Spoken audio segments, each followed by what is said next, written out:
Hello YouTube. As you can see here, I am sitting inside a BMW. The BMW in question here today is a 2006 530xi. This is the E60 E61 chassis with the N52 inline-six engine. So the customer complaint is that the vehicle just does not start. So I'll put my foot on the brake and hit the start button here.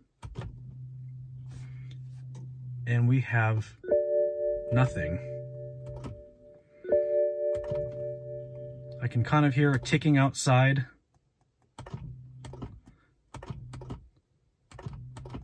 But we don't have a successful start here. So we will get into the engine compartment and I will show you how I troubleshoot a no start complaint on these. Right here is the jump start port. We're gonna go ahead and get a multimeter onto the jump start port here and just make sure we have good battery voltage.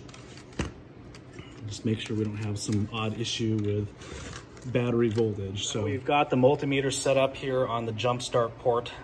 As you can see, it's 12.17, 12.13, whatever. We just want to see what it does when we hit the start button. So my assistant will go ahead and hit the start button and see what happens. Yeah, we're dropping to 11.8 when the fuel pump kicks on. So we're not completely losing our voltage. It's not the most ideal right now. We would like to keep it closer to 12, but we know that we're not completely losing our voltage, so we need to move on and troubleshoot further. So now that we know we're not completely dropping out on our voltage, I've switched to just a 12 volt test light here. So as you can see here, test light turns on. We got the one side of the test light connected to ground here, and we're testing here at the jump start terminal. As you can see here, we've got voltage. So the starter on these engines is hidden under this intake manifold. However, you can get a test light in here. So as I go closer here, see if I can focus. So right here, kind of in the center of the frame here where you see the red cable, that is the main power feed going into the starter. So this should have voltage at all times. It's connected directly to this jump start port, which is in turn connected to the positive on the battery. So I'll go ahead and zoom out here, see if I can reach the test light over there.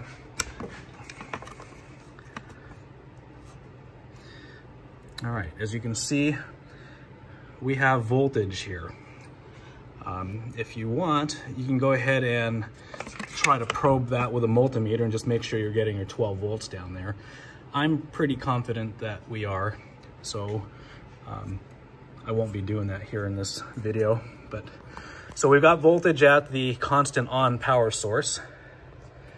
Now if you look right here, again, center of the frame, hopefully it'll focus on that nut with the copper strap.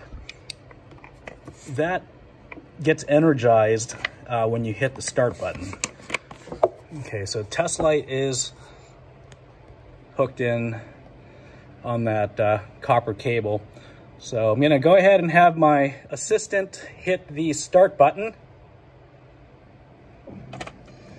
As you can see here, we had a momentary on there. So the ECM, or DME, is definitely sending the signal for the starter to engage, to turn on, and we are not, we're definitely not getting the starter motor to crank over here.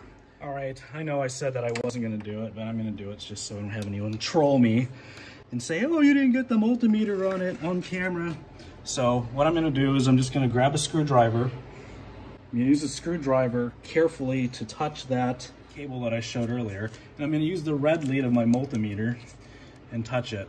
And as you can see, I have the 12.16 volts that I had over at the jump start terminal here. Roll this a faulty starter and get some parts ordered here.